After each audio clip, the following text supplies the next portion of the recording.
आज રાજકોટ મહાનગરપાલિકાની આજે જનરલ બોડીની મીટિંગનું આયોજન કરવામાં આવ્યું છે અને આ સાથે જ તમામ લોકો પહોંચ્યા છે। જનરલ બોર્ડને લઈને ચુસ્ત પોલીસ બંદોબસ્ત પણ ગોઠવવામાં આવ્યો છે। ચાપતો બંદોબસ્ત ગોઠવવામાં આવ્યો। જનરલ બોર્ડમાં આવતા તમામ કોર્પોરેટરોને ચેક કરવામાં આવ્યા છે। તો વાંધાજનક વસ્તુ છે કે નહીં તેને લઈને ચેકિંગ કરવામાં આવ્યું હતું।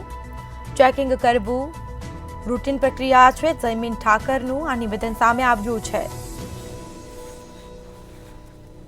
તો રાજકોટ મહાનગરપાલિકાની આજે જનરલ બોડીની મીટિંગનું આયોજન કરવામાં આવ્યું છે।